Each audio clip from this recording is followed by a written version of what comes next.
ભરૂચથી સમાચાર જંબુસરમાં પતંગની દોરીથી યુવાનનું મોત થયું છે। ખેતરથી ઘરે જતા સમયે યુવાનને વાગી ગઈ છે દોરી। કાતિલ દોરીના કારણે યુવાનનું ગળું કપાઈ ગયું। યુવાનના મોતથી પરિવારમાં શોક ફેલાઈ ગયો છે। એક તરફ ઉત્સવનો માહોલ, એક તરફ લોકો પતંગની મજા માણી રહ્યા છે, પરંતુ કેટલાક લોકો કે જે કાયદાનું ઉલ્લંઘન કરી ચાઇનીઝ દોરીનો ઉપયોગ કરી રહ્યા છે, તેના કારણે લોકોને જીવ ખોવાનો પણ વારો આવી રહ્યો છે। આ એકમાત્ર ઘટના નથી। આજના દિવસમાં અનેક જગ્યાએ ચાઇનીઝ દોરીના કારણે અનેક લોકો ઇજાગ્રસ્ત થયા છે। અનેક લોકોએ પોતાના સ્વજનોને ખોવાનો વારો આવ્યો છે। કાતિલ દોરીના કારણે યુવાનનું ગળું કપાઈ ગયું હતું। યુવાનના મોતથી પરિવારમાં શોક જોવા મળ્યો છે। ખેતરથી ઘરે જતા સમયે આ દુર્ઘટના ઘટી હોવાની પ્રાથમિક જાણકારી પ્રાપ્ત થઈ રહી છે।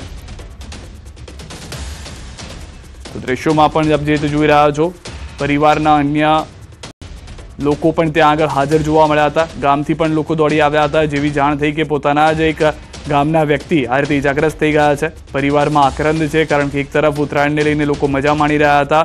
અચાનક સમાચાર મળે છે કે પરિવારજન જે છે તેને દોરી વાગી છે। સારવાર માટે હોસ્પિટલ ખસેડવામાં આવ્યા છે। વધુ માહિતી ન્યૂઝ 18 સંવાદદાતા ભાવિન પાસેથી મેળવીશું। ભાવિન, શું સમગ્ર ઘટના ઘટી હતી? શું જાણકારી છે? એક વ્યક્તિએ પોતાનો જીવ ખોવો પડ્યો છે ત્યારે? જી, જંબુસરના પિલુદ્રા ગામ ખાતે પતંગની દોરીથી એક વ્યક્તિનું ખેતર જતા રસ્તામાં દોરી એના ગળા પર ઘસાઈ હતી અને એને ઈજા થઈ હતી। એને રાહદારીઓએ 108 દ્વારા એને હોસ્પિટલ ખસેડવામાં આવ્યો હતો અને હોસ્પિટલ ખસેડતા જ ત્યાંના સ્થાનિક ડોક્ટરોએ એને મૃત જાહેર કર્યો હતો। ત્યાંના સ્થાનિક MLA છે જે ડીકે સ્વામી છે, ડીકે સ્વામી બી હોસ્પિટલ ખાતે આવ્યા હતા અને તપાસ કરી હતી, પરંતુ જે મૃતક હતો એ મૃતક જે ગળું કપાઈ ગયો હતો એના પરિવારોને સાંત્વન આપી હતી। પોલીસે ઘટના સ્થળ જઈ તપાસ ચાલુ કરી છે। જી, આભાર સમગ્ર માહિતી બદલ। તો હાલમાં પોલીસ ઘટના સ્થળે પહોંચી છે અને તપાસનો જે ધમધમાટ છે તેને પણ શરૂ કરવામાં આવ્યો છે। જસદણના ચિતલિયા કુવા રોડ પર પતંગ ચગાવવા બાબતે મારામારીની ઘટના સામે આવી। વિશાલભાઈ છાયાણી નામના યુવક પર છોકરાઓને પતંગ ચગાવવા બાબતે બોલાચાલી થતા સાવન હિરપરા અને તેના મિત્રએ વિશાલભાઈ પર છરી વડે હુમલો કર્યો। ઇજાગ્રસ્તને જસદણની સરકારી હોસ્પિટલમાં સારવાર માટે ખસેડવામાં આવ્યા। વિશાલભાઈના પીઠના ભાગે 15 જેટલા ટાંકા આવ્યા। જમણા હાથ પર ગંભીર ઇજાઓ થઈ। પરિવારના સભ્યોને હુમલા બાબતે જાણ થતા જસદણની સરકારી હોસ્પિટલે પરિવાર તેમજ પાટીદાર સમાજના આગેવાનોના ટોળા ઉમટી પડ્યા હતા। ઈજા પામનાર વિશાલભાઈ છાયાણીએ આક્ષેપ કર્યા હતા કે હુમલો કરનાર બંને વ્યક્તિ નશાની હાલતમાં હતા। ગોંડલના સામાકાંઠાના ભગવતપરા વિસ્તારમાં વણકરવાસમાં પતંગ ચગાવવા જેવી નજીવી બાબતે હત્યા થઈ ગઈ। બે જૂથ વચ્ચે પતંગ ચગાવવા બાબતે ઉગ્ર બોલાચાલી બાદ મારામારી થઈ ગઈ। યુવકને પડખામાં છરીના ઘા વાગતા મોતને ભેટ્યો। અનિલભાઈ પુંજાભાઈ લુણેસિયાની હત્યા થઈ। મૃતક યુવકને પ્રથમ ગોંડલ, બાદમાં રાજકોટ રિફર કરાયો। પરિવાર સારવાર મળે એ પહેલા જ રસ્તામાં મોત થયા હોવાની જાણકારી આપી રહ્યો છે। હુમલો કરનાર 3 વ્યક્તિઓમાંથી 2 વ્યક્તિને સારવાર માટે ગોંડલ ખસેડવામાં આવ્યા હતા। સિવિલમાં હોસ્પિટલમાં ખસેડવામાં આવ્યા। ગોંડલ સિટી પોલીસ ઘટના સ્થળે પહોંચી તપાસ હાથ ધરી ચૂકી છે।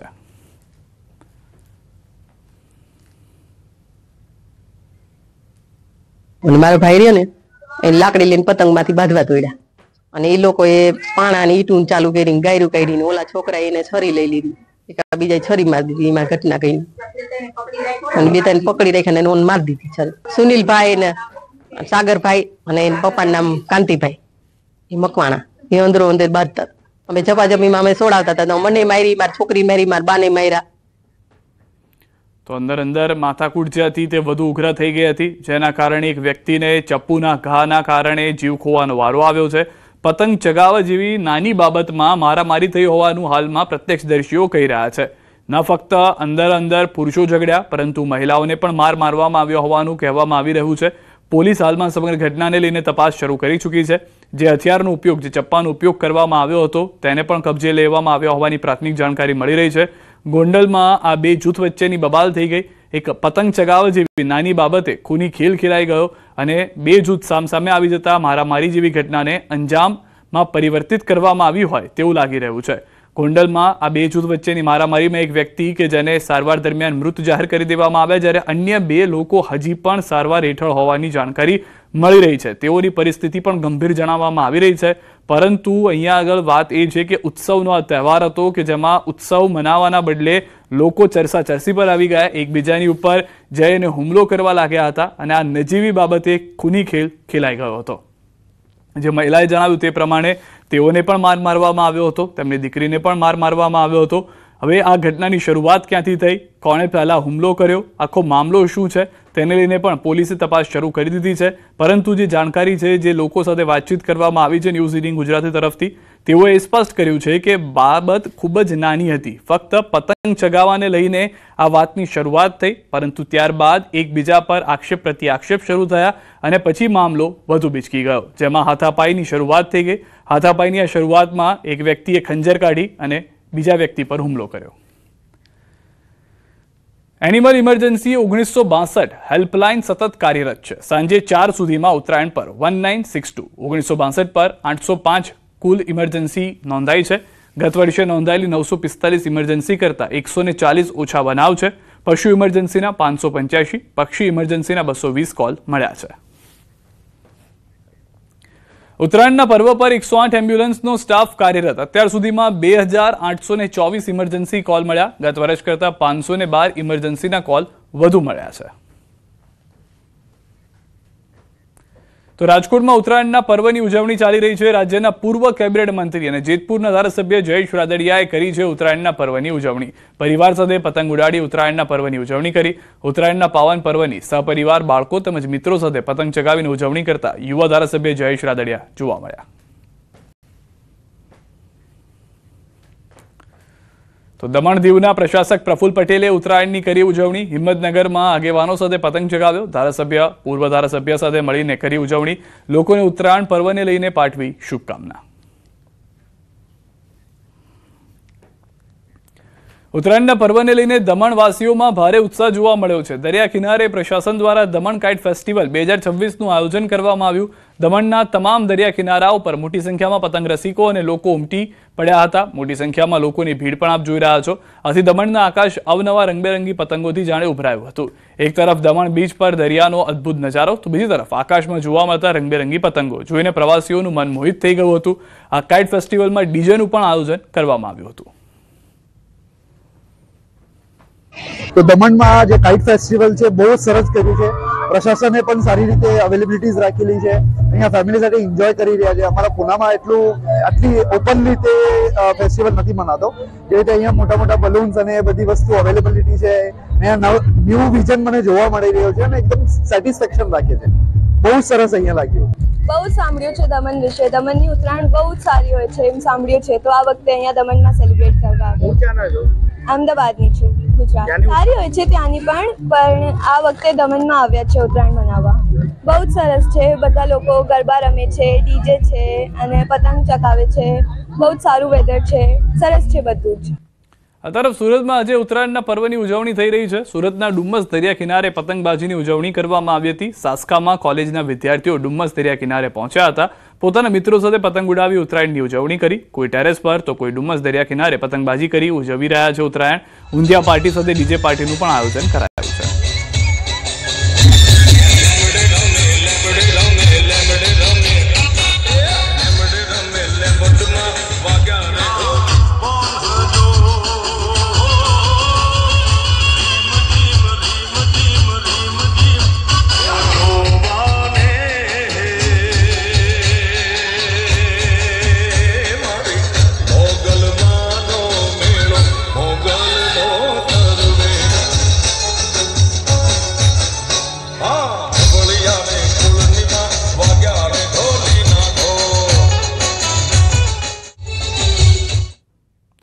રાજકોટમાં આજે બેવડો ઉત્સાહ. મકર સંક્રાંતિ અને Bharat New Zealand cricket one day. Niranjan Shah cricket stadium ખાતે વન ડે મેચ. મકર સંક્રાંતિના દિવસે પણ ક્રિકેટ ગ્રાઉન્ડ પર ધસારો. ક્રિકેટ પ્રેમીઓનો ઉત્સાહ પણ ચરમ પર. રાજકોટના ધોરાજી પંથકના સુપેડી ગામે મકર સંક્રાંતિ નિમિત્તે 15 સુધી વધુ પ્રાચીન શ્રી મુરલી મનોહર મંદિરના આંગણે મહોત્સવ ઉજવાયો, જ્યાં ધુવાડા બંધની પરંપરા હેઠળ ગામના 2000થી વધુ પરિવારો એક જ રસોડે મહાપ્રસાદ ગ્રહણ કરી સામાજિક એકતાનું ઉદાહરણ આપ્યું. પવિત્ર અવસરે વિરમદળ માતાના મઢ પરિવાર દ્વારા ધ્વજાજી મનોરથ યોજાયો. શાસ્ત્રોક્ત વિધિ સાથે મંદિરના શિખર પર ધ્વજારોહણ થતા જય રણછોડના નાદથી વાતાવરણ ગુંજી ઉઠ્યું. સાથે ગૌશાળા, પક્ષી અને જીવદયાના કાર્યો દ્વારા સેવા અને સંવેદનાનો સંદેશ આપવામાં આવ્યો. આજે અમે આ મકર સંક્રાંતિ નિમિત્તે ભગવાનની અસીમ કૃપા, વિરમદળની માતાની અસીમ કૃપાથી અને મુરલી મનોહર પ્યારેની અસીમ કૃપાથી અમે આ આયોજન કર્યું છે. આ આયોજનના તમામ ભાગીદારો, તમામ સેવકો, તમામની આશા પૂર્ણ થાય એવું અમે મુરલી મહાદેવ, મુરલી મનોહર ભગવાનને પ્રાર્થના કરીએ છીએ. જે મંદિર નિહાળી રહ્યા છો, રાજકોટ જિલ્લાનું ધોરાજી તાલુકાનું સુપેડી ગામે શ્રી મુરલી મનોહર મંદિર કે આજના જે મકર સંક્રાંતિના પર્વ ઉપર સુપેડીમાં મુરલી મનોહર મંદિરમાં જે અમારા વિરમદળ ગામના જે ભુવાતા તરફથી જે ધજાજીનું મનોરથ છે, એથી વિશેષ કે ભગવાન શ્રી મુરલી મનોહર એ પ્રભુ પ્રસાદ એટલે સમસ્ત સુપેડી ગામ ધુવાડા બંધ, જેને ધુવાડા બંધ ગુજરાતીમાં કહે છે, એટલે કે સમૂહ પ્રસાદનું આયોજન અને ધજાજીનો જે મનોરથ છે, દિવ્ય લાભ અને દિવ્ય દિવસનો આનંદ. ગુજરાતીઓ માટે ઉત્તરાયણ એટલે પતંગોની સાથે સ્વાદનો મહોત્સવ, અને સુરતના બારડોલી નગરમાં તો ઊંધિયું જલેબી વગર ઉત્તરાયણ અધૂરી ગણાય છે. વર્ષોથી અનુભવી મહારાજો દ્વારા જૂની પરંપરાગત પદ્ધતિથી તૈયાર થતું બારડોલીનું ઊંધિયું, કચોરી અને કેસરી જલેબી સમગ્ર પંથકમાં પ્રખ્યાત છે. આ વર્ષે ઉત્તરાયણ નિમિત્તે અંદાજે 300 કિલો ઊંધિયું તૈયાર કરાયું છે અને બજારમાં તેને ભાવ ₹420 પ્રતિ કિલો જોવા મળી રહ્યો છે. 15 થી 20 વર્ષનો અમારો એક્સપિરિયન્સ છે ઊંધિયુંમાં. અમે લાકડા પર બનેલું સ્પેશિયલ ઊંધિયું બનાવીએ છીએ દર વર્ષે અને શુદ્ધ ઘીની જલેબી બનાવીએ છીએ. ઓછામાં ઓછા અમારો ઓર્ડર 1000 થી 2000 કિલોનો અંદરમાં જાય છે દર વર્ષે અને મેક્સિમેક્સ વધતો જ જાય છે. અને તમે ગ્રાહકોની ભીડ જોઈને જોઈ શકો છો કે કેવી રીતે રિસ્પોન્સ મળે છે અમને દર વર્ષે. રેખા પટેલ. આજે મકર સંક્રાંતિના પર્વ નિમિત્તે આજે બધા સુરતી લોકો ઊંધિયું, જલેબી ને કચોલી ખાટા જ હોય છે, મોંઘું હોય કે સસ્તું હોય, પણ લોકો પર્વ ઉજવે જ છે મકર સંક્રાંતિનો. સૌને ઉજવવા મારી શુભેચ્છા. અહીંયા વિશાલ ડાઇનિંગ હોલ રમેશભાઈ જૂના અને જાણીતા છે. એમના ત્યાં આજે મકર સંક્રાંતિના તહેવાર નિમિત્તે દુનિયા બધા જ સુરત જિલ્લામાં ખૂબ જ ઉજવાય છે અને એમને ત્યાં આજે ઊંધિયું અને જલેબી મળે છે, ખૂબ સુંદર અને સરસ, અને કચોરી પણ મળે છે. ખાવામાં સ્વાદિષ્ટ છે અને ખૂબ સારું એવું બનાવે છે. આજે ઉત્તરાયણના પાવન પર્વને લોકો પતંગોત્સવ સાથે ગરમાગરમ જલેબી, ફાફડા અને ઊંધિયાનો આનંદ માણતા જોવા મળ્યા, પરંતુ વધતી મોંઘવારીને કારણે શાકભાજીના ભાવ વધતા આ વર્ષે ઊંધિયાનો સ્વાદ થોડો કડવો બન્યો છે. તેમ છતાં વેપારીઓ વચ્ચેની સ્પર્ધાને કારણે ગ્રાહકોને રાહત મળી હતી. અંબાજીમાં આજે ઊંધિયું 250 થી 300 રૂપિયા પ્રતિ કિલો વેચાતું હતું, જ્યારે ક્યાંક તો 150 થી 200 રૂપિયા પ્રતિ કિલોના ભાવે પણ જોવા મળ્યા. વેપારીઓએ મોંઘવારી વચ્ચે પણ ઉત્તરાયણનો ઉત્સવ સેવાભાવથી ઉજવવાનો પ્રયાસ કર્યો હોવાનું જણાવ્યું. અંબાજીમાં 12 થી 15 સ્ટોલ પર અંદાજે 5 થી 7,000 કિલો ઊંધિયું તેમજ ફાફડા જલેબીનું વેચાણ થયું. સાથે પાત્રના ભજીયા પણ મોટી માત્રામાં વેચાયા અને ગયા વર્ષ કરતા વેપાર સારો રહ્યો. અંબાજીમાં લગભગ 10 થી 15 સ્ટોલ વેચાય છે અને 200 થી 300 રૂપિયાનો ગામમાં ભાવ ચાલે છે. અમે અમારી હોટલ પર 150 રૂપિયાના ભાવથી વેચીએ છીએ, જેથી બધા લોકોને ગામમાં ઊંધિયાનો લાભ મળી રહે અને વ્યાજબી ભાવે અમે વેચીએ છીએ 150 રૂપિયા. લગભગ અંબાજીમાં લગભગ 7-8 હજાર કિલો ઊંધિયાનું વેચાણ છે દર વર્ષે. આ વખતે પણ ઊંધિયાનું વેચાણ સારું છે, ગ્રાહકી સારી છે. ફાફડા જલેબી ગ્રાહકી વ્યાજબી ભાવે અમે આપીએ છીએ. ગામમાં દેશી ઘીની જલેબી 400 રૂપિયા કિલો, ફાફડા 400 રૂપિયા કિલો અને ઊંધિયું 150 રૂપિયા કિલોના ભાવથી અમે અંબાજીમાં આપીએ છીએ. ઉત્તરાયણ પર્વના શુભ દિવસે આજે અમારે ત્યાં પાત્રા, જલેબી, ઊંધિયું ને ફાફડાનું બહુ વેચાણ થાય છે. દર વર્ષે સારું વેચાણ થાય. આ વર્ષે પાત્રાનું ક્રેઝ વધારે વધી ગયું છે. ઓછામાં ઓછા 500 થી 600 કિલો જેવા પાત્રા અત્યારે વેચાઈ ગયા છે, કેમ કે આખા માર્કેટમાં પાત્રા ક્યાં મળતા નથી ને આ લીધે જ પાત્રા વધારે વેચાય છે. ભાવ 300 રૂપિયા કિલો છે ને સારી ક્વોલિટી ને ક્રેઝ દિવસ દિવસ વધે જ છે પાત્રાનું. તો અંબાજીના દ્રશ્યો અમે આપને બતાવી રહ્યા છીએ કે જ્યાં આગળ ધૂમ વેચાણ થયું હોવાનું વેપારીઓનો મત છે.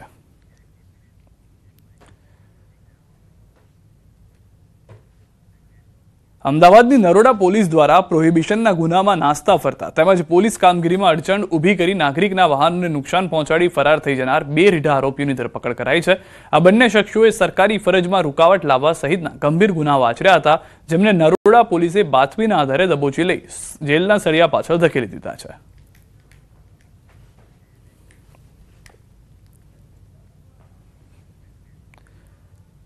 ભાવનગરના પાલીતાણા તાલુકાના હણોલ ગામે આત્મનિર્ભર હણોલ ત્રિદિવસીય કાર્યક્રમનો આરંભ થયો છે।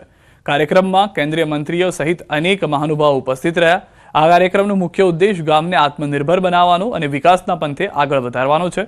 હણોલ ગામ હાલ રોડ રસ્તા અને પ્રાથમિક સુવિધાઓથી સજ્જ છે, જે ગ્રામજનોની એકતા અને આત્મનિર્ભરતાનું પ્રતીક છે। આજે પૂર્વ ક્રિકેટર કપિલ દેવે ક્રિકેટ રમી લોકોનો ઉત્સાહ વધાર્યો હતો।